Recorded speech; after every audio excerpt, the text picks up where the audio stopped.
One of my favorite phrases is "jack to the tits." This man is jacked to the tits. Yeah, Yeah. absolutely.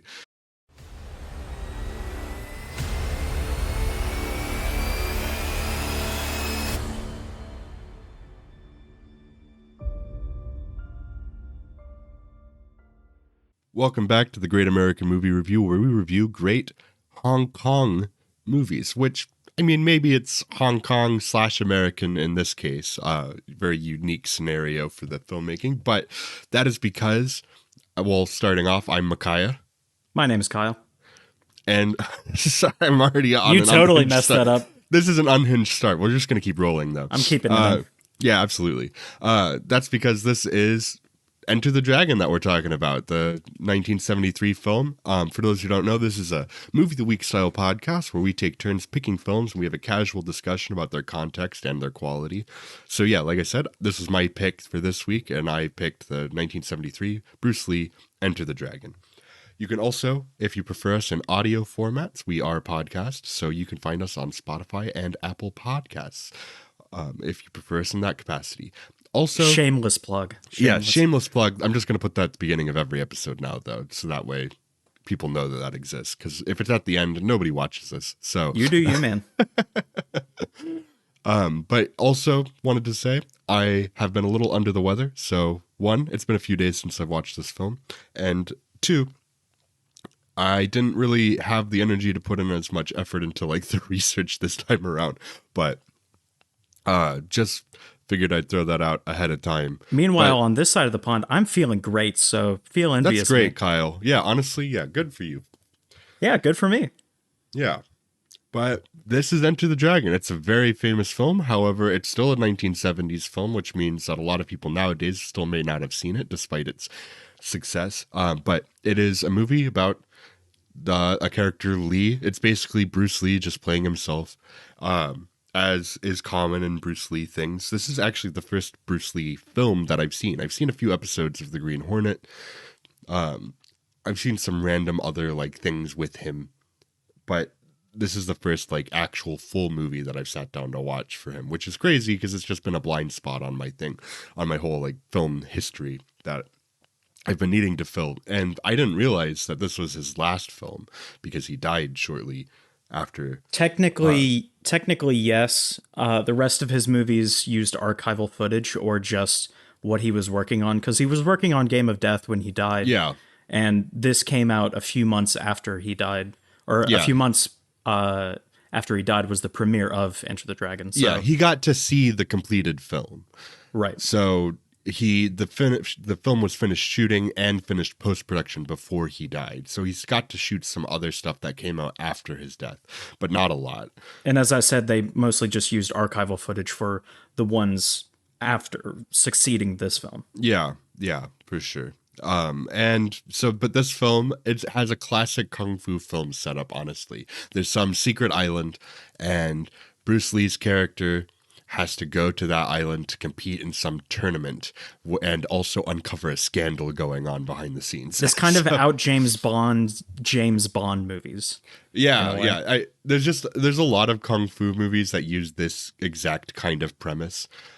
Even like, it's almost a trope at this point for Kung Fu films. I don't know at the time, because like I said, I haven't seen enough Kung Fu films at the time to know if this was like something that really established that, but I feel like this is just like a common setup. The way I would describe it, films. The way I would describe it as somebody who doesn't know the ins and outs of every single Kung Fu movie from the 60s, I would describe this as the Friday the 13th of Kung Fu movies.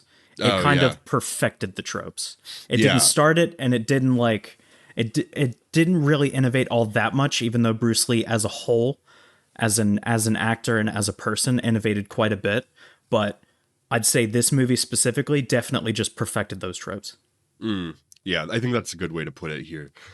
Because you see these tropes carry on through other martial arts films just to over this the day years. as well. To this day. Like even something as bad as like Dead or Alive, that's the whole concept. Yeah. There, you know?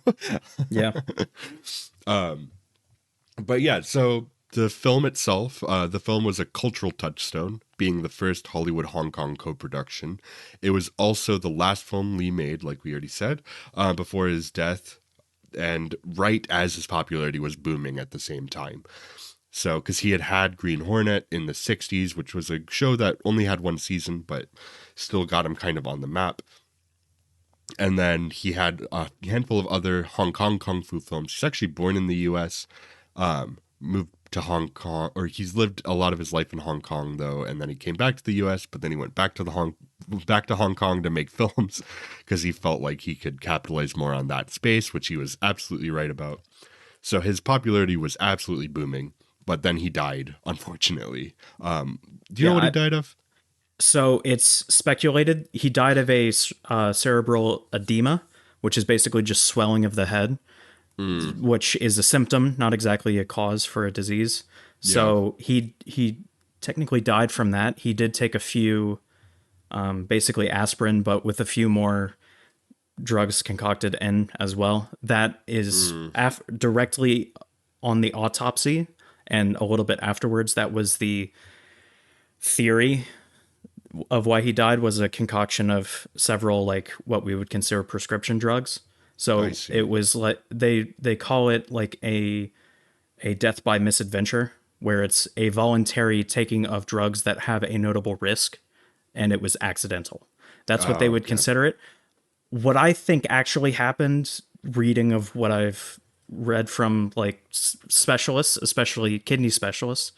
So he, of course, was a slave to his work. He was working long hours in the heat. He had also, not many people know this, he had also taken out his sweat glands from underneath his armpits, specifically because they weren't very photogenic on film. So it's theorized that the cerebral edema was caused by a heat stroke. So if you don't have enough salt in your body or electrolytes in your body or both, you start to swell. Yeah. So because he couldn't sweat in certain vital areas, he couldn't cool himself down, so he most likely died of a heat stroke. Oh, man, that sucks. But there's no way of knowing for sure. Yeah, it's especially tragic given just how young he was. He was 32. only 32, right as his career was absolutely exploding. Arguably, his peak was Enter the Dragon, because not only is it his first U.S. distributed movie, it's his biggest hit and also a stepping stone for like taking things into the future. Right. And he had already done so much. I mean, he created his own fighting style, which is still used today. This was going to be his biggest hit, whether or not he died. Yeah. And obviously, because he died, that created a bigger swell for the movie overall. Because the movie ended up making over 90 million in 1973. At least the box office numbers for this period of time are a little bit dubious, but there is some like solid information still on like the historical, like how much it has been able to gross. But I still don't, like, it's not 100% confirmed, but these numbers are. Yeah, the 70s numbers you can take with a grain of salt. I'd say the numbers that came afterwards in the 80s, 90s, and early 2000s, I would say I would believe those. So it at least made an estimated at least 300 million is a safe bet total. For sure. And that's not even adjusted for inflation. This movie was a massive success. No matter how you look at it, it did not cost very much to make. Speculated around 850,000. Yeah, shy of $1 million. Yeah. So, I mean, the Hong Kong budgets are never as like big as US budgets for things, but especially back in like the 60s and 70s. Especially in the 70s with the way that the markets in China were going. I have to imagine the reason this movie looks so good for a budget as small as that is because of how much the buying power is for 850,000 US dollars was at the time over in Hong Kong. Yeah, there's like a massive cast of extras in this. And there's a lot of like martial arts fighting, obviously. But there are a lot of, like, Jim Kelly was a martial arts superstar in the 70s. It's a bit like, obviously, The Way of the Dragon came out a year before this did, or I think it was, a year before. It actually came out as The Return of the Dragon a couple years or a year after Enter the Dragon. So it's whether it's a prequel or a sequel, but Chuck Norris was in that movie. So obviously Bruce Lee had the connections to get martial arts superstars at the at his peak popularity. So and it's kind of nice to see them, especially because even like Roper, he got the job because he was a black belt in karate. Right. So it's kind of cool to see stars in films from a Western perspective because they're martial arts superstars, not just because they're big names. Yeah, you get a lot of just martial artists in martial arts films, which is kind of cool. They're not it's not always the best for the acting side of things, but it's always good for like what you actually go to a kung fu or martial arts film for, which is the martial arts. Yeah, it doesn't help like the character acting, but it definitely helps the action acting and Right. like the Absolutely. choreography. Yeah. Yeah. If you get somebody who can actually do what they can do in camera, I mean, that's why Tom Cruise has been making like such a has been such a big deal over the last number of years because he's actually in camera doing things, and that just doesn't happen that much with big stars. So then when you get somebody back, especially back in like the 70s, who can actually do their own stunts in camera, that's a big deal, and it makes a difference. And I'll say this, if you go and watch Game of Death, which I believe was filmed in like definitely the early 1970s when Lee was still alive, but Kareem Abdul-Jabbar, I think he might have been known as Lou Alcindor at the time, but Kareem Abdul-Jabbar, he does actually a fine job Yeah. fighting choreography wise with Bruce Lee. So I suspect it was just Bruce Lee was a very good teacher when it came to that kind of action, especially given Jabbar has like a 7'1" height, so and a Yeah. gigantic frame, so it's not easy to maneuver around that with fighting Right. kung fu styles. But he actually does a decent job at it. So I would imagine he surprisingly would enough, be, considering he opened his own like branch of kung fu yeah, like school in Jeet like his Chun Dao. 20s. Yeah, in his 20s. Yep. So, you know, you better be pretty good at teaching to actually draw people in for that in your Yep. 20s. But I mean, he famously learned from Yip Man himself. Yeah. So, he had a Not good Donnie Yen, the teacher. actual guy. The actual Yip Man, yeah, not Donnie Yen. So yeah, just a wild life for a person, a wild but unfortunately brief life.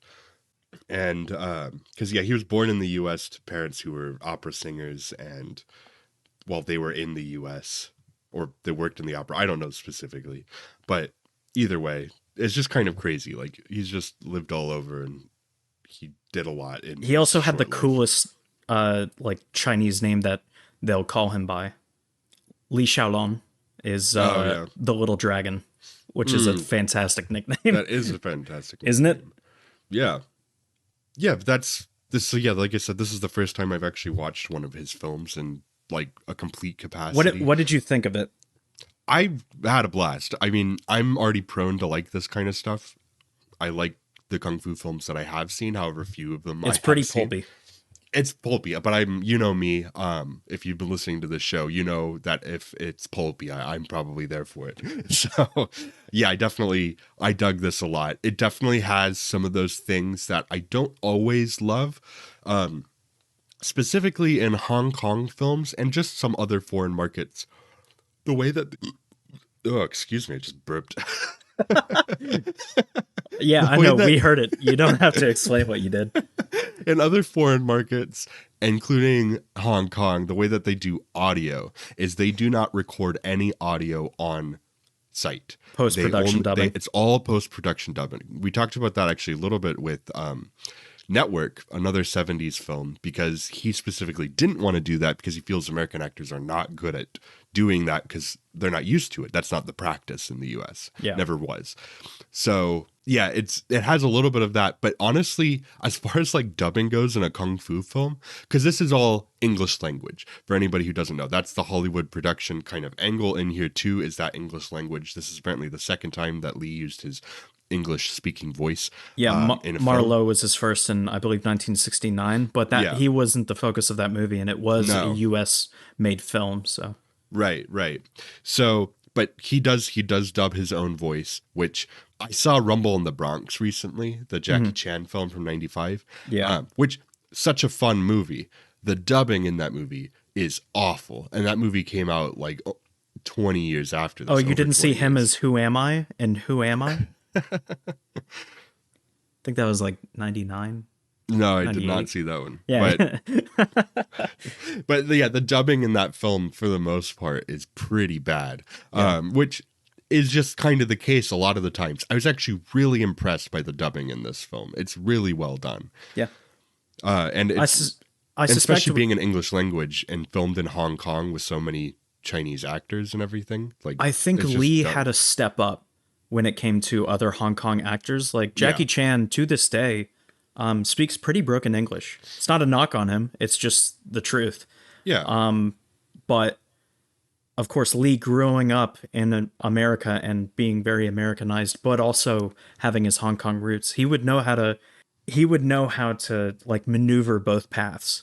And it also helps because, of course, half of the actors, well, half of the main cast is American, and the other half are mostly Cantonese speaking, I believe. Yeah. Based if it being a Hong Kong film, Cantonese. Cantonese would be the language. Yeah, because the man who plays Mr. Han, I believe his name is Kenshi. Kienchi?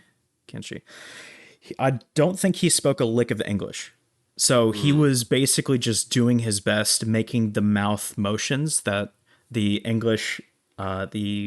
Chinese English voice actor would dub over Yeah. that. And he did his best. And it's not that noticeable. It's Yeah. noticeable in No. parts, but it's really good dubbing for the time and for the genre. Yeah. Absolutely. Like, I've seen enough kung fu films to have seen some really bad dubbing. It's just part of it. And I've seen Like, enough Bruce Lee movies to know that this is the best for yeah. dubbing. Yeah, like I was like really impressed by the dubbing, especially like when you had like the American actors and stuff who aren't typically, you know, usually the dubbing's pretty rough there. But here there were only a few lines that felt like they were speaking fast to try to catch up and like stuff like that. Or some of them felt like what today would be ADR, where it's very obvious that the person wasn't speaking that line. And Right. so they just had to like improvise what the person said in Yeah. um in post. What I will say, I believe there's one scene that wasn't dubbed, if you recall. Mm. There's a noticeable difference between the start of the movie with Lee showing off his martial arts skills, talking to an elderly, wise Chinese. I don't really know what their relationship is, but the Yeah. philosophical talk that you and I talked about earlier. Yeah, that's And apparently a talk that's in the special edition of the film that was released later on, which is honestly as widely distributed as the original version at this point. So if you've seen it, you may well have seen that version. I guess we would call it a director's cut, even though it's Lee's cut and not Robert Right. Klaus. The main difference is this scene where Lee gets to talk a little bit about his philosophy in the film. It's not like an extensive thing. It's not like it changes the movie very much, but it does add that element to It it. occurs early on, where as soon as the action starts, you kind of forget about it. Right. I would say, or it would just be on the back burner. But the one scene that isn't dubbed is the second discussion that Lee has with Mister Braithwaite, On the where he's phone? briefing him. No, where he's briefing him on the Okay. mission. So that is the one scene that is not dubbed. I suspect because it's all indoors and like it's all in an enclosed space where they can just have microphones and there won't be too much backup noise. Right. That makes sense. Yeah. Yeah. Not that noticeable, but it's still kind of No. interesting that there's just the one scene Yeah, that's the not fact that dubbed. it blends pretty well, you know. Yeah, that's a testament to the dubbing. Yeah, that's a testament to the rest of the dubbing. Yeah, Like, because there's no sound at all when you are dubbing over a kung fu movie like this, yeah. or a Hong Kong movie like this. So you have to add not only voices but sound effects and like not just the voices of dialogue. You have to add the voices of like grunts and that kind of thing. Yeah. Yeah. So But yeah, for me, this was it was just enjoyable. I'm not going to say it was like, it's not a masterpiece. It's not like the best written film you've ever seen, but for the genre, it is great. Like the genre is this kind of pulpy thing where you're kind of finding excuses to get to the martial arts combat and maybe threading it through with a loose storyline. It's usually revenge based or something like that, which is the case here. His sister and I guess also his mother, but it shows like a big flashback of his sister ends up in this guy on this island with this guy, and she gets killed in the process. Also, the guy is like drug and human trafficking, so it's like, okay, well, this guy's bad. You know? yeah, there's Like, Mr. Han and then his I guess it would be Irish bodyguard O'Hara. Oh yeah. Or I thought O'Hara was just one of the other fighters.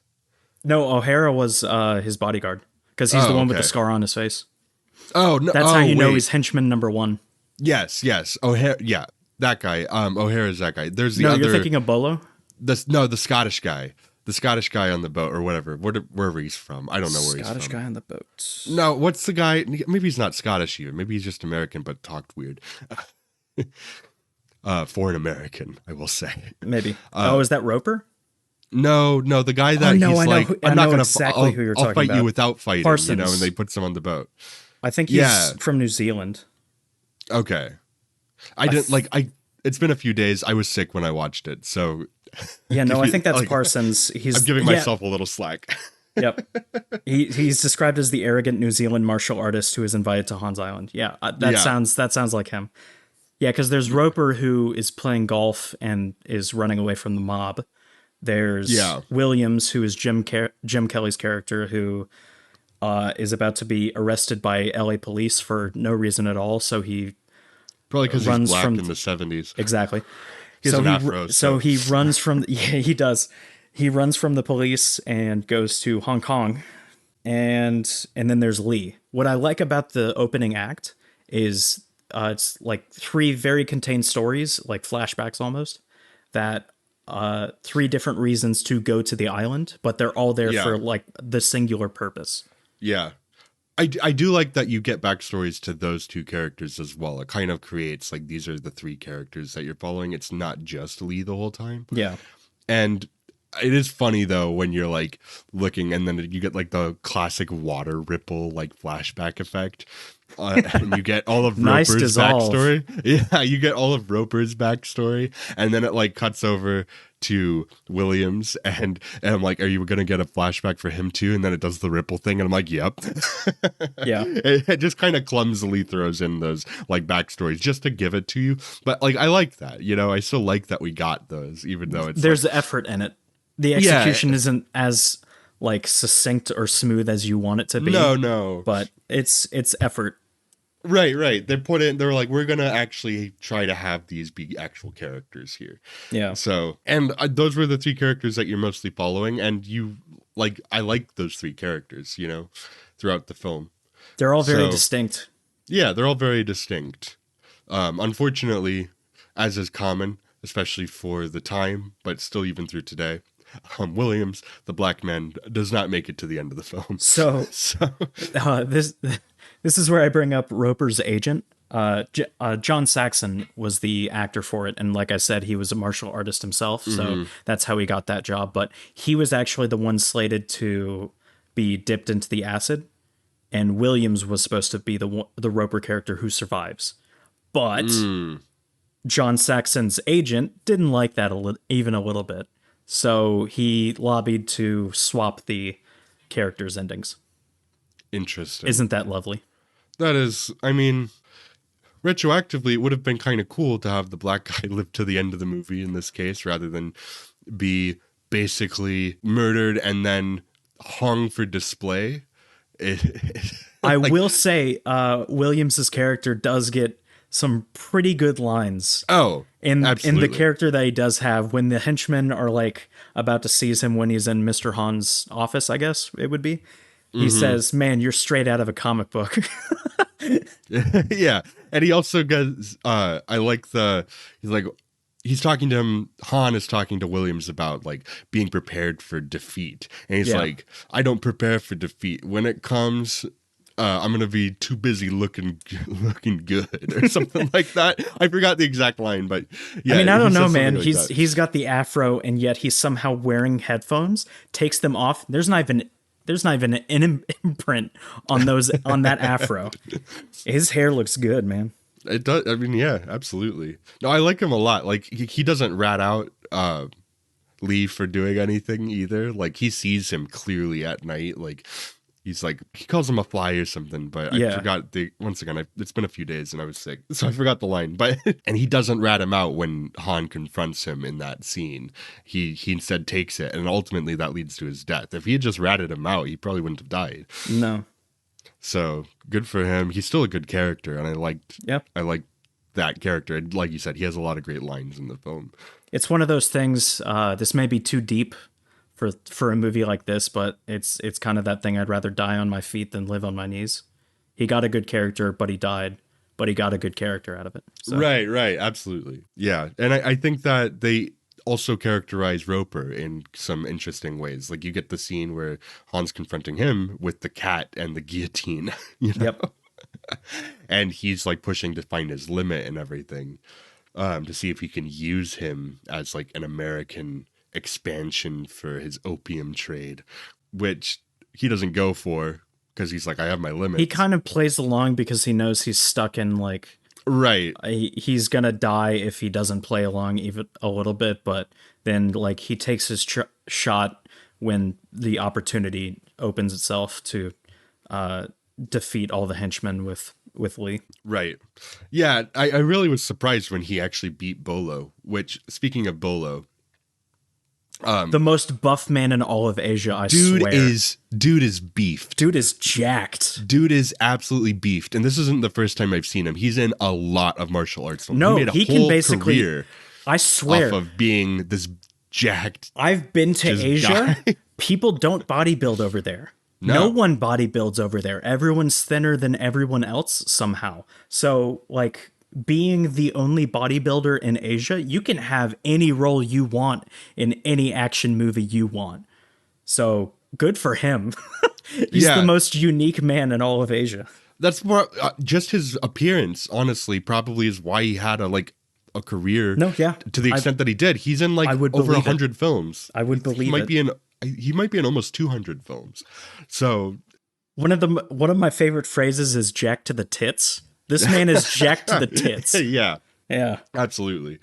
Yeah, which he's almost like he gets the one scene early on where like, so okay, I did think this when Bruce Lee's character was going around and infiltrating and being there were James Bond, yeah.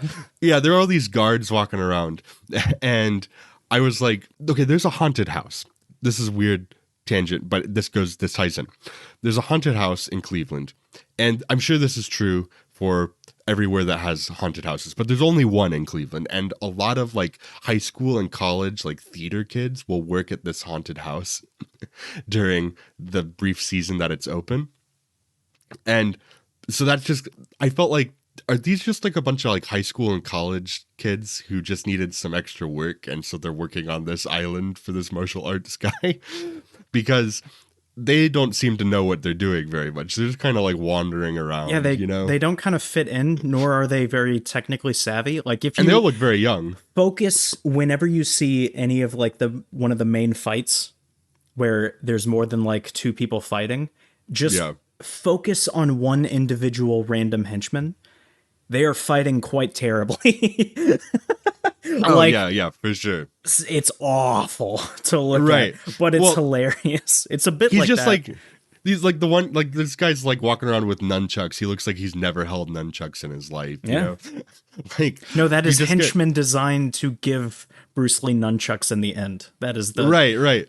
This isn't even the point where this guy has nunchucks, like this, or where Bruce Lee gets nunchucks. So this is just like earlier in the film. I just like the guy just looks like he's just like a college kid. He walking just around. Found nunchucks on the ground. He's just trying to make a quick buck, you know. But then he gets beat up by Bruce Lee, and then because he got beat up by Bruce Lee, he has to get shamed by the big boss Han in front of everybody, and so he gets his back snapped in half by Bolo. Yeah, Bolo gets that whole scene where he's just like, we got to make an example out of our guards because clearly they're not doing their job well enough. So yeah, what a more worthy way to die than the most jacked man in the entirety of the Eastern world. Yeah, I would, you know, I'd be fine with that death. Snap me in half, Bolo. Break me in half, you fuckable redwood. that'd be a way to go for sure. An iconic way to go, one might even say. Yep. Yeah, and there are a handful. It's actually not as focused on the tournament as I would have thought. No. Like the tournament's just kind of the setting, really. There are other tournament kung fu films that's like all about the tournament. There's like one good scene where Williams and Roper, as they're fighting, their opponents are like betting with some guy in the background, Yeah. giving them odds like 8-3 odds kind of thing. Because Roper's in debt because clearly he's a gambler. Yeah, he's in debt with the whatever the mob would be in this universe. It's very for loose. Roper. It's just kind of like a mob. Yeah, the Generally. backstory is pretty golfing. loose. He's golfing, and then he goes into the woods to pick up his ball. Yep. And he's like confronted by these guys, and then he leaves the woods and it's just And funny. goes to Hong Kong. Yeah, basically. So It's more of a backstory than Williams. I was about to get arrested, True. so I went to Hong Kong. yeah, Williams is just like in his martial arts dojo, basically, and then he starts to get arrested, and then he just goes to Hong Kong. It's like, all right. Yeah, no, It's at Williams. least it's something. Which I think this was Jim Kelly's breakout movie, which he was a very like Yeah, he was in a lot of blaxploitation films and stuff like that. like for one sure. of his most well known is Black Samurai. Yeah. But black martial artists just knowing kung fu or like any kind of Shaolin martial art for some reason. I mean, and he's got screen presence. Like I understand. He but does. I like his screen presence a lot. I would watch more. films Oddly with him enough, in it. I love Bruce Lee. Jim Kelly is my favorite actor in this one. I think somehow. so too. Honestly, yeah, I think I agree with that.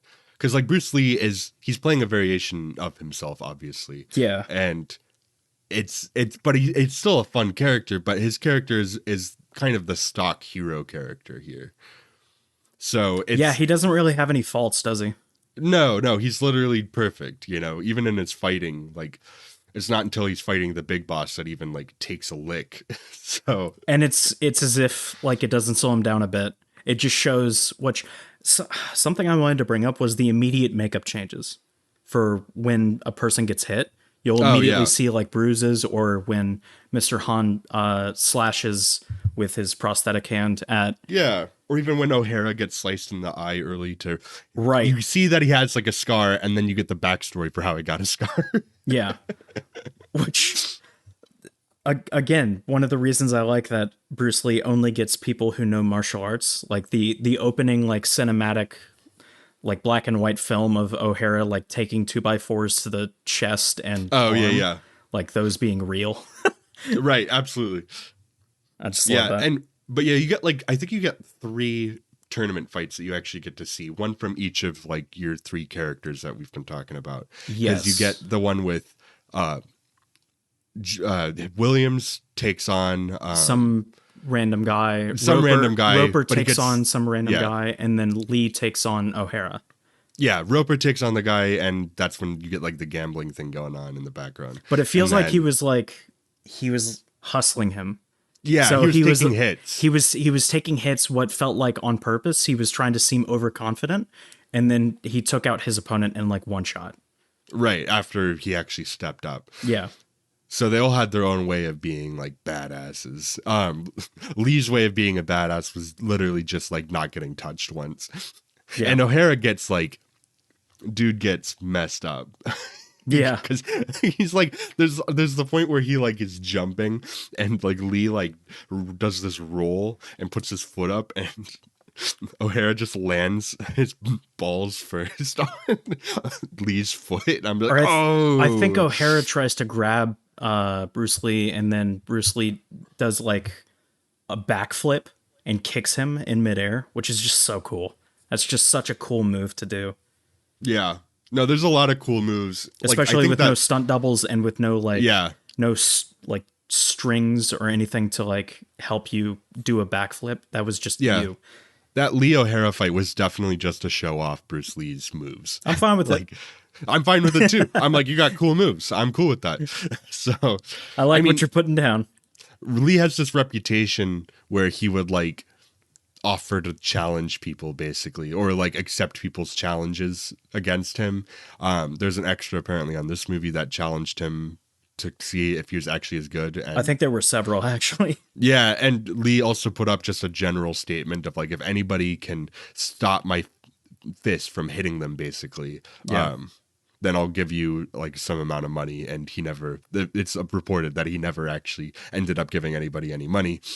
It's entirely possible, but Bruce Lee was also one of those larger than life characters. So Yeah, because I know that it's controversial the way that he was portrayed in Once Upon a Time in Hollywood, but I feel like there is some truth in it, you Yeah. know, with like just kind of the way he interacts with the world and people around him, just kind of a little bit of an ego thing, but also like Yeah. the confidence. The way I'll always defend Quentin Tarantino whenever he makes an embellishment towards a real life character is he does it in such a way that it's almost flattery. Yeah, yeah, for So sure. so he recognizes that Bruce Lee was always larger than life with his ego and with his ability. So he's showing that. He's showing he was fallible though, which he was. Right, he's still a person, you Yeah. know. I don't think he was attempting to knock him down a peg in that movie. I think he wanted to make it a humorous situation Yeah. where you see him thrown into a car.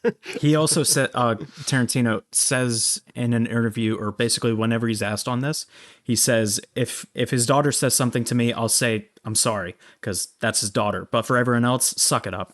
Like, come on. Right.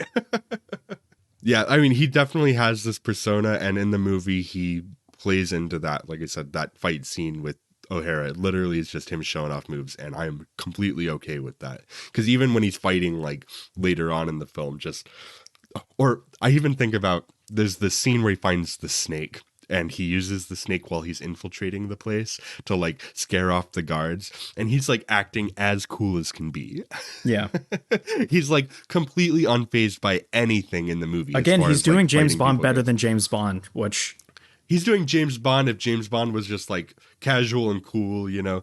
James Bond could be like on the job, like smoking a cigarette, just being like, you know, it's fine. You know? I mean, this was kind of in between that era of like Live and Let Die and The Man with the Golden Gun, as I recall, for James Bond movies. So it was Yeah. just like those middle of the pack James Bond movies. So The ones if that got more over the top exactly, than anything, yeah. I'm of the opinion if Bruce Lee had stayed alive, he absolutely could have overtaken James Bond in a way. It's like popularity. As yeah, if not matched it. I can see that for sure, especially based on how well this movie did and just kind of the legacy that he left behind with such a brief ultimate filmography. Yeah, if it did So, make 90 million in just 1973, that's I think something like triple what Live and Let Die made. right. So Yeah. Yeah. For sure. It's yeah, with the downward trajectory of Bond, I think that this and the upward trajectory of Lee in terms of the action movie sphere, I think that one, it did reshape things. But also yeah, I think that that's totally plausible that yeah, like a character that Lee could play would surpass Bond in popularity at least for a time. just for action movies that were mystery or Yeah. crime based. Yeah, Yeah. I also okay, so I noticed when the movie opened, but the score is done by Lalo Schifrin, which if you don't know the name Lalo Schifrin, I think the most famous singular piece of music that he ever did was the Mission Impossible theme. So that was him. Still making residuals oh, off the of that OG from the series, which is still Yeah. carried on through all the movies. So dude's still making residuals on that because he's still alive. Oh yeah, He's born in 1932, so he's pretty old now, but yeah, he's still like that theme is still very prevalent in pop culture. But this man was all over the 70s. I actually just watched the movie Bullet from 1968, I believe. But he's all over the 60s and 70s. That kind of like I can't really do it right now because my voice, but like yeah, see that was awful. But you know, you the described it as like jazzy that. the jazzy porno sting. Yeah, the jazzy porno sting, like that kind of like vibe, which For those carried who on know, more you know. For those who Yeah. don't look it up. in like porn parody stuff. That's like when I say porn parody, I'm not even talking about pornographic parodies of actual films. I'm talking about when modern things like in some way allude to porn, they still put that stinger on it. Log jamming from Big Lebowski. Right, exactly, stuff like that. You'll still get You'll that never kind guess of what music happens on it. next. He fixes the cable. So it has that kind of vibe to it, but it's just all over the place. It's so fun. I love the music from like action movies in this period of time. And I like that kind of carries over into even this like kung fu film in this kind of way. That kind of really also that kind of music is used a lot in exploitation genre type films. So it's kind of fun to see that, like, that transition almost from like general action films, like something like Bullet, to something like kung fu films, to then see it go into like exploitation films, and that kind of be the like the audio language of like the music in those movies. It's just fun, and you get like this weird, like almost sci-fi, like alien, like 1930s sound that's going off at some points in the film, which is just, it's really funny, but I like it a lot. It adds character to the movie for sure. Everything going into this movie is the most influential part of like what you would consider the genre of this movie. Absolutely, yeah. But everything coming out of this movie innovated everything else or influenced everything after it. Oh yeah, this movie's still influencing things today. Like the final set piece in this movie is the whole mirror fight with Han, where it's just like, apparently there were 8,000 mirrors used in this thing, and you still see that reflected directly in like John Wick Chapter 2 Yeah, has a whole chapter mirror 2 fight. with I think it was the Ruby Rose Yeah, with the fight, I Ruby think. Rose fight at the end of that movie Yeah. is clearly referencing this just by having it be set around so many mirrors, you know? Yeah, it feels like half the fights in John Wick chapter 2 and Parabellum were basically like from this. Oh, It feels absolutely. like This the is, yeah, choreography. such an influential film for like the way that it's influenced action films. And I don't feel like in recent years, I feel like the John Wick films have kind of recapitalized on that, because I think that for the 2000s, 2010s, I think action films moved away from that. But I like that they're kind of coming back to that again, because this is always, I think, a fun way to just do action films, is this kind of kung fu sensibility that was brought to, action films is just so different and unique and lively. And actually getting like in camera action is also key, because that's why somebody like Keanu, who doesn't do all of his own stunts but does a lot of them, A you know surprising it amount. yeah, it And makes he a does a lot of difference. training. Yeah, a lot of training. But it really makes a difference. It makes a difference when you're watching these films and you get to see in camera action. You get these wide shots, you get these big crowds of people fighting. Sure, if you These look at the setup background, shots, yeah, it's not always the most consistent thing in the world, but it's still like laying the groundwork for something that can be improved upon later. like they're just getting to the island and you see the three of them walk up into the courtyards and everyone's training and it slowly pans out so you can see scores of people training. Yeah, yeah. Lots of extras in this film, which something that I know is true in Hong Kong films, at least at the time, was which I don't know if this is still true or not today. I just don't know. This is just something I don't. But at the time, for sure, and even through the 90s, stuntmen would not get paid unless they showed up on screen. So you get a lot of crazier things happening with the stuntmen, because if they do something that they would like to have in the film, then they will get paid for that, But if your scene gets cut, you're not getting paid. That yeah, So that sounds like a thing that just makes sense kind of. It's unfortunate, but yeah, I would believe yeah, that to be true. it's like bad practice for like employing people and fair wages and stuff like that. But Well, when you're in a in terms of, country of well over a billion people, right. you're gonna find people who will Well, do a and thing that's for you. and that's where in Hong Kong films though you get some like crazy stuff happen, and like clearly people are getting injured, but they're doing it for the sake of getting on screen. Including but So not limited to Jackie Chan. absolutely, Jackie Chan, which that's a whole different thing, because the star of your film, like, that just, it helps you sell the movie. They're getting paid no matter what. But yeah, like the individual stunt people and performers, which in this movie though, you did mention Jackie Chan is in it. Two specific roles. If you're looking for him, he is the man who gets grabbed. His hair gets grabbed by Bruce Lee, and then his neck snapped kind of a little bit off screen, so you kind of see his face, but only for a couple seconds. And this is the prison fight. And then once Bruce Lee gets nunchucks, he does the little embellishment, and then he does a three-stroke, knocking out three thugs in a row. Jackie Chan is that third thug that falls into the acid pool. Yeah, just it's just like a fun little thing to know about Yep. this movie. Apparently, Lee was like, "Yeah, I'm gonna keep you in all my films from now on because of that," and then because he actually hit him, and then Lee died. So, not that Jackie Chan's career is hurt from not being in Lee's films, because he's kind of had his own massive career. I'd say people call him the most well-known Hong Kong actor, which I think is fair. He's not the most influential, that's Lee, but I think most well-known Hong Kong actor is Jackie Chan. I think that's Yeah, a fair statement. I think So, that's the first statement. Lee's influence being so wide, given his limited filmography, is yeah. just a sign of how much impact he's had. But yeah, Jackie Chan is like very close second, I think, even in that capacity, It's a just bit because. like taking it to music, like a Jimi Hendrix and then a Eddie Van Halen. Eddie Van Halen's probably Yeah, more well known, but Jimi Hendrix is probably the best guitarist of all time, given the fact that he did everything he did in like the span of 4 years. yeah, more specifically influential in the Yeah. limited time that he was there, for Yep. sure. Like imagine if Jimi Hendrix had 40 years to work with his craft. Yeah, yeah, for sure.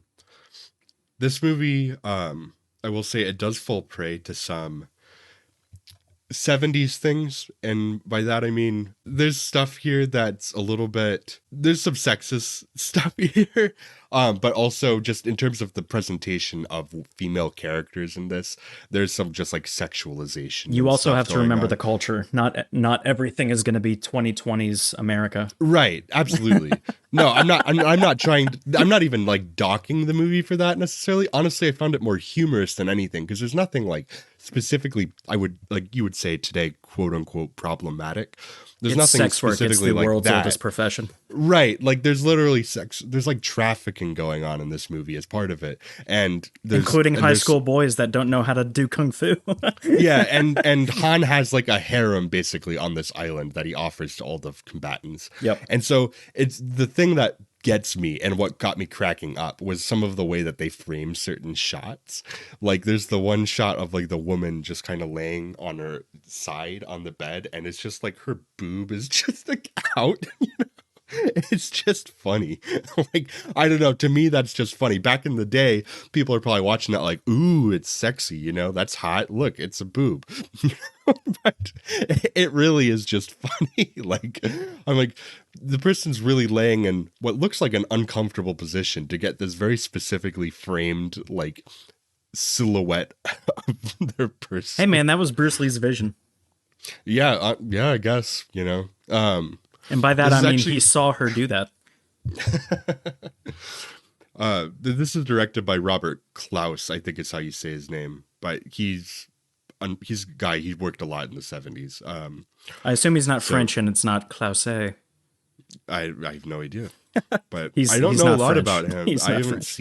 I haven't seen any of his other films. So I honestly, as much as I usually talk a bit about the His directors, his most well known is this and Game of Death. yeah, he worked on another um famous Bruce Lee film, obviously.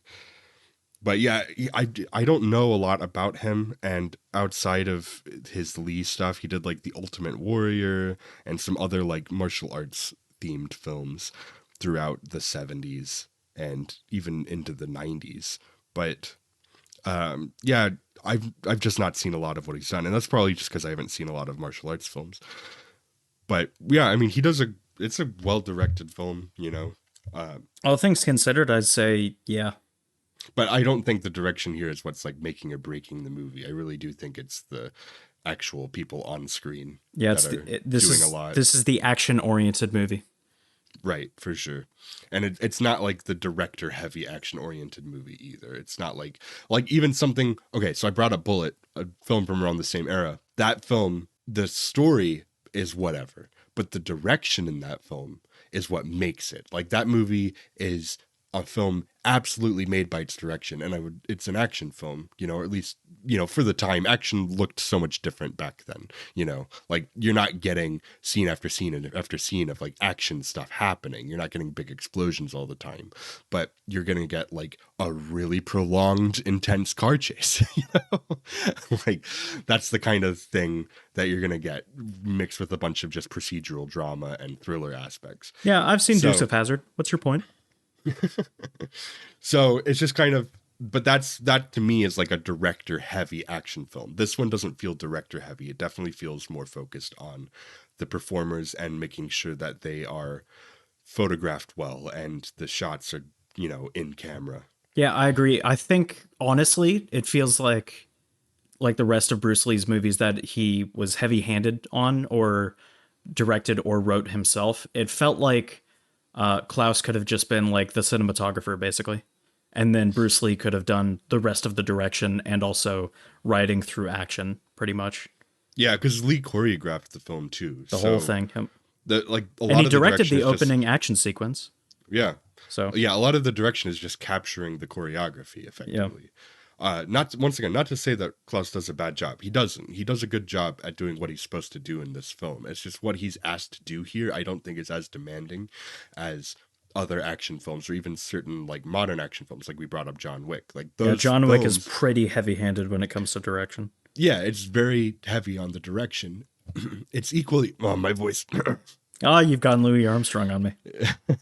It's got both strong direction and strong action, but I think that's the beneficiary of looking back on films like this and seeing where you can take it to the next level.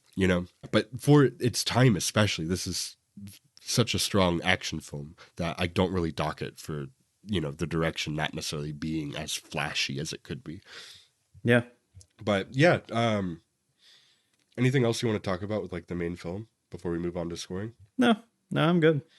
All right, well then we'll move on to scoring. If you want me to do the, save your voice kind of thing. Yeah. You do it. Scoring, as always, is a 10 categories, 0 to 2, 0 being poor, 1 being good, 2 being great. We do it in that way. That way we can have a conversation, not really finishing anything, but also just keeping it kind of vague and also simplistic. But also we're having a decent discussion about a movie. So we start, as always, with writing. Yes. Writing, how do you want to classify this? The writing is not the movie's strength at all. No.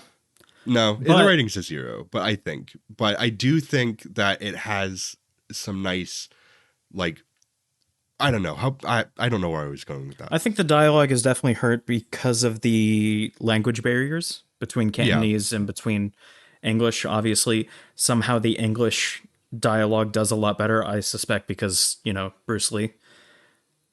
And I think also the main other screenplay writer was also English language. So I think that helps. I do think the Chinese English dialogue is hurting. I think the plot is fine for what it is.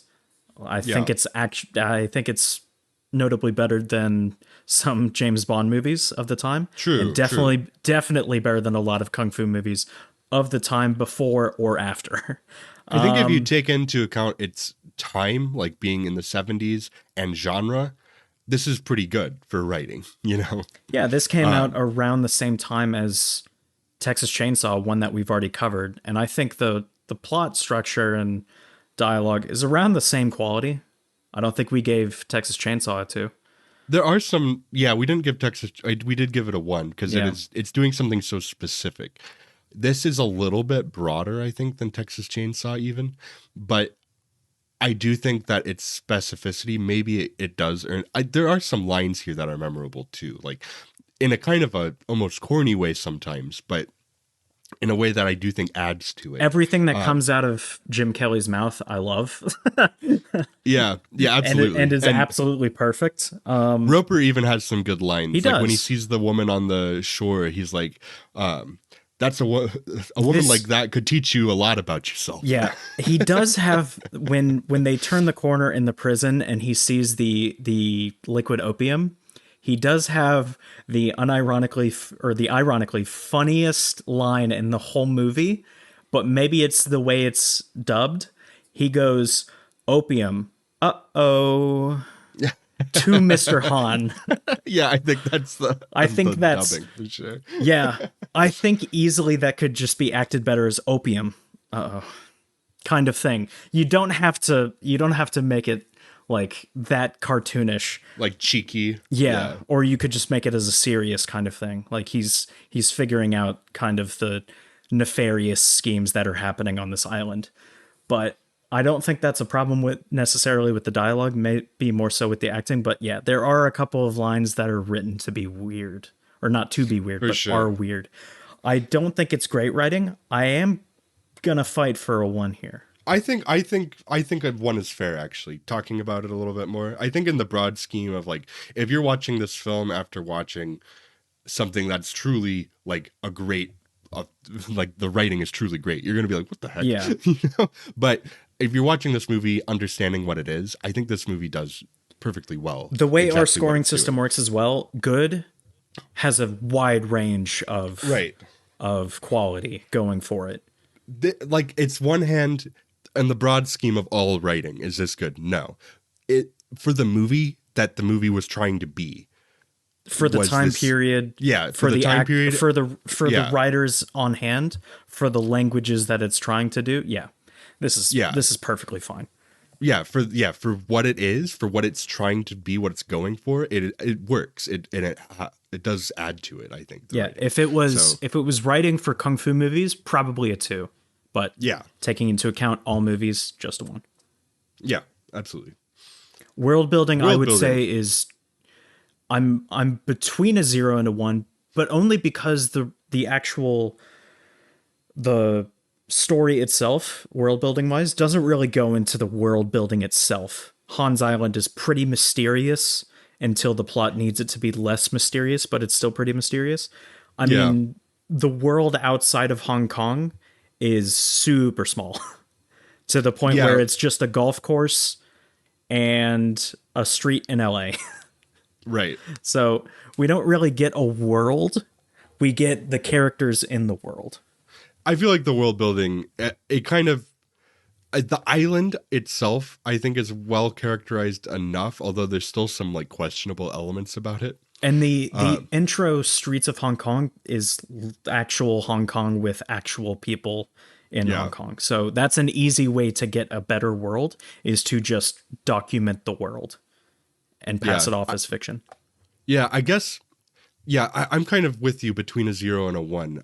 The way I could lean towards a 1 with it is just simply in that it is trying for something more so than what other movies in the genre would necessarily try to do with some of those like flashback sequences and stuff. They're not in-depth flashback sequences. They honestly make the world feel maybe even a little thinner. So that might be working against it. Yeah, like It's a Small World kind of thing, where it was years ago where Lee's sister was somehow ambushed by O'Hara for some reason. Yeah. Yeah. It kind of limits the scope.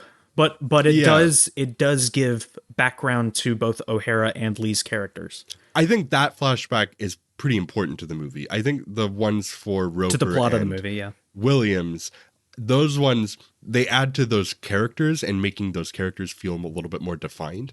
But it limits in terms the world. of the world building, I think that it's like, it shows just how thin it is, because once again, the golf course, he goes off the course into the woods and then gets confronted by mobsters. You know, it's like, it's weird. If I'm going to give this a 1, it would be the art direction, as well as there is great art direction. The direction as a whole for the opening tidbit of the island, where it's not just the courtyard shots or like the build up to it. It's the first night, where it's that gigantic panning shot of like sumo wrestlers, I guess, and then everyone else around it. Like that's a decent looking world. That's like an Indiana Jones-esque style world. Yeah, and I love that when Han comes in, the sumo wrestlers just like freeze with everyone else. You get some weird stuff going on. It's interesting enough. There's I could go to a sort of reverence. Yeah, for I think Mr. I could Han stretch to a 1 for this, even though I think it has some issues. But I think I could stretch to a 1 for world building. Again, I could go either way. Yeah, I could really flip a coin on it almost. But yeah. We could circle back around to it, because we've still got to cover a couple things. Let's circle back around. Characters. again between that 0 and 1, but I think Yeah, I feel more towards a 1 for I characters think, yeah, I feel stronger about a one world for building. characters than world building. Because we've So talked I'm about with the you. characters of Roper and Williams being more interesting than they really should be, given the Right. genre. Lee is all things considered, he's not an interesting character because of his characterization. He's an interesting character because of his larger than life personality, and that's just Bruce Right. Lee. Yeah. Mr. Han is an interesting character because you don't know what he's thinking or what his backstory is or what his purpose is in the plot or what his plans are until he outright says them. But I think all the extras are like Bolo, like Williams and Roper, like who is the what is the name of the English woman who is like the liaison to Roper and Williams? Oh, Tanya? yeah. Tanya. Is it? I think it's I Tanya. think it's Tanya. Yeah, she has an interesting character on her own, Yeah. kind of thing. And I think they're all interesting enough and some of their Yeah. lines get a decent arc. Roper gets the most arc in the movie somehow. Yeah. But I think it's all good enough for just a 1. Yeah, for it's not a very character heavy genre that we're dealing with here. And so the fact that we get some memorable characters here I think is significant. Yeah, one I'm good with the 1. Yeah. Um directing directing I think directing's a 1. It's not something that is really pushing it above. Like I said, it kind of just blends in, but for what the movie's going for, I think that serves the movie well in terms of, the time period that it came out and capturing the action and everything. That's how I feel about it. How do you feel? I agree completely. And Yeah. because I've watched Game of Death, again, I do think the direction is worse, and I would honestly give that direction a 0. So I think a 1 works for this. I know you haven't Yeah. seen it, but if just going off of what I know and have seen from it multiple times, this is definitely better directed. But I see what you're saying and agree with the point that it's kind of not direction heavy Yeah. kind of movie. So yeah, I agree. Acting is kind of a tricky one, I think, here. With action orientation, yeah. Because the action performances is great. Like, because they're actual martial artists Hmm. doing these acting things. So how much do you take that into account with the actual performance, though? Because they are acting while fighting at the same time, too. I would think It about it like this. If it were a silent movie, this would be a 2 for acting. I think easily because they're not really acting. They're legitimately performing martial Right. arts moves that they've trained for decades and Yeah. probably hundreds of years put all together, or like 100 years put all together, at least decades. So it's not really acting so much, but it is putting a product on screen that is wholly believable because it's really happening. It's just they're not connecting their shots for the most part. Yeah. I mean, Bruce Lee did get cut when O'Hara had the bottles in real life, so for the most part, they're not connecting their shots. Right, right, right. But and I could go either way, whether the dub matters more for sound or whether it matters more for acting. If we're taking into account dubbing is essentially voice acting, which it is, Yeah. I think it's good. I think it for a matters for kung fu. both. It does. Yeah. I think it's good. It's really good, probably among the best for a kung fu movie. But it still irks me. Yeah, it's like watching even something like spaghetti westerns like Good, the Bad and the Ugly, an all-time Yeah. classic. I am still bothered watching that film and like the audio dubbing, which I think is worse done there than it is here. I think here is one of the best just like I agree with dubs you. in like terms of this style of filmmaking. So Well, it's because they have they have the experience. Hong Kong movies yeah. at the time had. It's a bit like asking a Japanese production company to do voice acting. Of course, they're going to have the experience for it. Well, so did the spaghetti westerns too. Like that's just how in Italy they did their filmmaking. So True, but it I was more feel like Americanized. it was Well, a little bit more Americanized. The most well-known spaghetti westerns in the U.S. were more so Yeah. Americanized that that's the detriment, I would imagine. Yeah, it's always something that I wish that I could completely get over and just accept for what it is. Yeah. But there's part of my brain that just can't do that fully. And that's just a me thing. I understand that some people, many people can fully get over that just fine. But for me, it does hurt a little bit in the performances sometimes, It but this just is a makes me pretty good sad version of that. because I wish I there give, wasn't that technical limitation that yeah, was of the time. I really wish like we could somehow send back in time everything that we know from like action movies nowadays. Like I wish we can take the technical team from John Wick and give it to Bruce Lee in 1970. yeah, imagine that. Like, imagine the Yeah. John Wick team making a movie with actual Bruce Lee. Yeah. That'd be insane.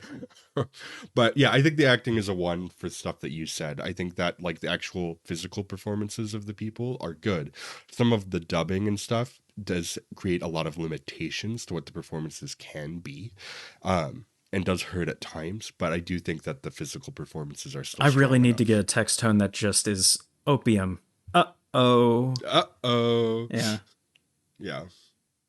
But yeah, I'm to a one if that's cool. Yeah. Visuals.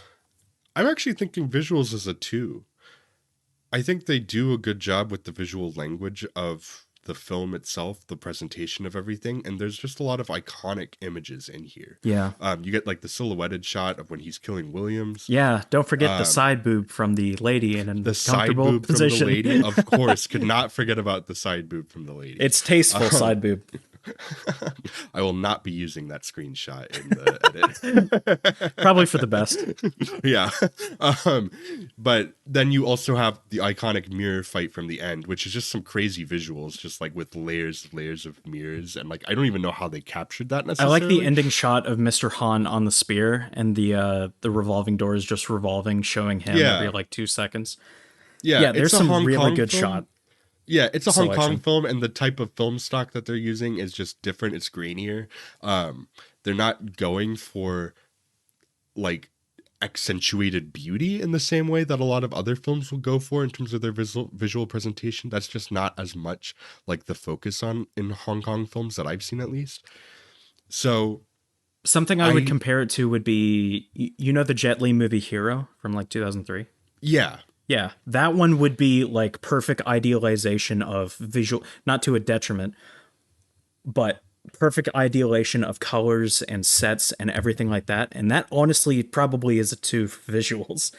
oh yeah, that one for sure. I mean, Yeah. Hero is one of the most beautiful looking films ever made. Yeah. But frankly, everything that Yimou Zhang has made as a visual too, like even his most recent film Shadow, is a beautiful film in terms of its visuals. And House of Flying Daggers. I mean, there are filmmakers from Hong Kong that obviously will make visually beautiful films, but I think a lot of kung fu films in particular aren't as worried about that. No, But this is more gritty. film, yeah, but this film's still having like a very nice presentation, and I watched it on the new 4K disc that they released. It looked very good on that.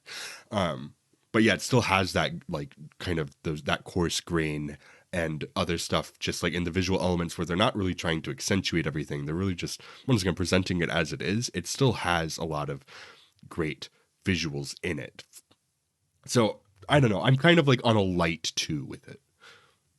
Yeah, I was at least a one, so I would be happy to go with a two on this one because Okay. I agree with you. If nothing else, when it comes to specifically Bruce Lee films, as I've said before, the cinematography is impeccable for this specific movie. So yeah, capturing Bruce Lee in a way that is understandable and easy to follow was not easy at the time. So it's amazing to see it here. Yeah, for sure. All right. Which I think also plays into what is our next category in the editing. Yeah. Yeah, we talked about it. There's some weird edits with like flashbacks and stuff like that, you know, just transitional stuff. There's some that's a little weird odd. there's some weird positioning stuff that occurs, like when his sister is running away from O'Hara and the gang. There are shots of her, she's already turned around in like a wide shot, but then it shows her like looking back at them for with no transition at all, and then she turns around and runs away. So it's Yeah. stuff like that that occurs every now and then. It's a bit There's like some, yeah. it's a bit like Robin Hood having those kind of editing problems. I don't think There's a lot of big editing mistakes. No. And it does a really good job in the actual action, is what I think is the most important thing. Definitely. So I'm kind of between a 1 and a 2 on this because I think the general editing is okay. Yeah. But I think that the action editing is really terrific in the way it's, like you said, it's able to capture. Which is not Bruce easy, Lee, which is not especially easy. for Bruce Lee films. Yeah. So where are you kind of on that? Are you more 1 or are you more 2? I think I was feeling much stronger on visuals than I was for editing, but after Yeah. thinking about it, yeah, I could easily go to it too. Okay, I'll go to a 2 then too, because I'm in between. So Yeah. all right, sound.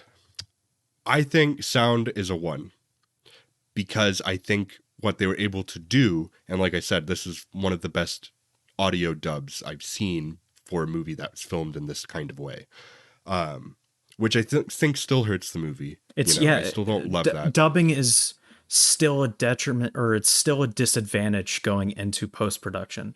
If you have to go into post without any sound whatsoever, that feels like you're kind of slowing yourself down Yeah. in a way. So I think that still is a hindrance on the movie, but the Yeah. fact that they do such a good job with it doesn't hurt it as much as it would. But then I think you still get other elements, like the kind of iconic, sometimes even cheesy nature of the fights is part of this movie's charm, I think. Like the loud sound effects of like the psh, psh, and Bruce Lee's own like wah, Which he the does kind of stuff every he does half second. every time. Yeah, Every he does half it all second. the time. And just like stuff like that, as well as Lalo Schifrin's like very upbeat and groovy score, like I think I'll it say just this: has the score doesn't work for me, but that's a very personal thing. I recognize the score could be It's iconic. specific. Yeah, it is Yeah. very specific. It's a very specific time. Yeah, I think for what the movie is and the way that they shoot and or rather don't shoot sound and have to add every sound effect in after the fact. Because it's not just the voices and it's not just the punches. It's every sound, every detail of the sound that's in the film has to be added after filmmaking. Yeah. I think for that, I think the movie gets a 1 from me. Yeah. Even though I think that those things that hold it back keep it from a 2. I'm going to agree with you here. Yeah. All right. Its genre is kung fu. It is a kung fu action film. It is an easy 2. If It's that's an the easy genre, yeah. Yeah, it's an easy 2. There's lots of kung fu movies, and there are lots that aren't very good, and there are plenty that are great. This is definitely one of the great ones for many reasons. It's iconic for many reasons, but it's not just famous because Bruce Lee died, and it's not just famous even because Bruce Lee. I think that this is a well-made film. Would it be made the same without Bruce Lee? No. This is Bruce Lee's vehicle for sure. But, Yeah. this This is Bruce Lee's world. We're just living in it. Yeah.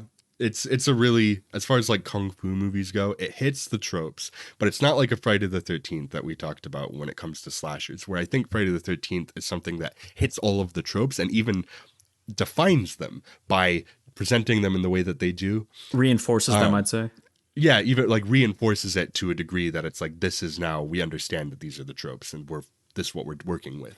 This not only influenced the tropes or enhanced the tropes, it introduced the tropes to the Western world. Yes. And also in Friday the 13th, we established that as much as we think that it had influence in the way that it was able to reinforce those tropes and really solidify them for what they are, it also doesn't do it very well. Like it's not very successful in trying to do it. This one has all of the tropes, reinforces them, and makes that kind of the standard almost for, as far as the Western perception goes, but also does it well. Something that we haven't touched on, but we'll touch on for Impact, I guess. But I see you've already put a 2 on Impact because, it's an easy There's one. no debating There's it, no yeah. there's no debating the impact of this movie. This is probably our easiest 2. This would be a But- go to a 3 kind of movie. Yeah, but what I will say specifically between China and U.S. relations, this had quite a bit to do with China no longer being as much of a stereotype in the U.S. eyes as being communist or just on opioids or opiates the whole time. We really opened our eyes to the culture of China with movies by Bruce Lee. Yeah. Yeah, Not just specifically Hong Kong movies, but it allowed for other Chinese movies. Like, I don't for think sure. Crouching Tiger, Hidden Dragon or like Hero would hit as hard in the US without these movies. Yeah, for sure. Absolutely. It just, yeah, that impact that it had, just it transcends just the film itself. Yeah. It has a lot more going for it impact wise than This just that. spawned a generation of young adults in the United States like respecting China Right. for its culture, not in spite of it. Right. And obviously Hong Kong is very different than the mainland China, True. but um it still opened the door for it, It's you know. I would Because describe a lot of Western people don't know that, you know. yeah, A lot of Americans don't understand the difference between I Hong Kong and China. but I would So, describe Hong Kong as the bridge between Western and Chinese cultures. yes. So I think it's a good stepping stone for understanding more of what Chinese culture can be or is. Yeah, So absolutely. yeah. Yeah, so yeah, that's an easy Also, don't tell the impact is the Chinese easiest government thing in that the you world. think that Hong Kong is different from mainland China. You know, I think we did have like one listener from China, Do like on our not Spotify. anymore. On Spotify, it listed that somebody we had a couple listeners Sorry, from Mikiah, China. this So podcast is not Sino enough. yeah. Okay, I guess that brings us back to world building. Yeah. Um, I'm still I could be swayed either way. I think I'll go 0 with world building. I think if It anything, could have that's been kind of done where a the lot movie better. drops the ball. Yeah. I think that's where the movie drops the ball the most as far as like actually establishing the setup and everything. So I'll go 0 with world building Yeah. because it's silly. Like the whole premise is silly. The bad guys is extreme. They do a great job with the actual presentation, I think, but we complimented it enough, I think, in visuals um, to say that the world building parts itself are not actually that well done. Yeah, thinking about it more, there's not a lot of James Bond movies that would probably get a 2 or even a 1 in world building, and Yeah, this kind of draws from that kind of world. So, yeah, yeah, yeah. So that ends up what does that put us at? a 13 yeah, 13 out of 20. 13 out of 20. 6.5 out of 10. Yeah, which Solidly above the average. yeah, it's above average. It's like it's this is where it's like the rating system is not our system once again. Like our individual like Each how point we would matters. score it. But yeah, because each point really builds up to the whole. And this movie, as iconic as it is, it doesn't like have like the it's not twos across the board, you know. No. As much as I think it's a lot of fun, you know, it just isn't. That's it's just not the type of film it is. And it doesn't have to be that. So it being a 13 out of 20 for this show, I think that's a perfectly good score. That's for me, that's solid. So If you had said perfect score, I would have been like, hold on a second. yeah, because like even like comparing to other action films that we've done, I think like The Dark Knight or Snowpiercer, I do think those rate higher for What's various reasons, but particularly the filmmaking I think is just stronger. what's funny is this is the exact same rating that we gave The Untouchables. It is, yeah. Another pulpy action movie. It is another pulpy action movie for sure. So yeah, but yeah, 13 out of 20 for us. That kind of wraps up our discussion on Enter the Dragon. But as things keep moving on in Is time, your sick ass ready for the next movie? I am. Yeah, my sick ass is ready to learn what I'm going to be watching. All right. I'm going to kill two birds with one stone because there is Okay. an entire genre that we have neglected. It is Oh the no. musical genre. Oh wow, musicals. Okay. Yeah, a genre of movies that you are probably opposed to more than most. No. I like a good musical. I'm a big fan of musicals. Honestly, I can go for a musical. So All right. And it's also a decade that we have also neglected. Between the 1930s and the 2020s, which we have covered all but 2 decades. I'll leave you to figure out those 2 decades, but I'll tell you right now, it's the 40s and the 60s. the 40s and the 60s. We are covering a 1960s musical. All right. We are covering the Beatles' Help. Oh, okay. I've not seen Help. I've seen scenes from Help. Obviously, I feel like I assume you've I'm seen A Hard as a Day's Night. That's their most well-known and yes, their yes, best. yes. No, I've not seen Help in its entirety. I've seen scenes from Help just as a Beatles fan. Yeah. But yeah, I've not actually watched the movie through. So yeah, okay. Well, that's exciting. Not quite the musical I would have expected No. when you say a musical, because it's just a band singing their catalog. Well, But that's what a musical is. hey, no, I'm excited. I'm excited to critique the Beatles' acting performances. Yeah. Tom Hanks, it is not. Yeah, I mean, but nobody would ever expect it to be either. So Yeah, they that's were just also like, I mean, Hard Day's Night, they were probably like 22, 23. Can you imagine if that Lord of the Rings film with them actually got made? Did you know about I that? did not know about that.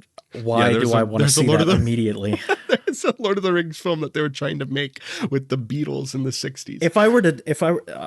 I would never touch the Lord of the Rings trilogy. I'm glad those are made, and I'm glad those remain a thing. It's the same thing with, I really want to see a shot-for-shot remake, but with Sean Connery instead. I don't want Yeah. to get rid of the Ian McKellen version.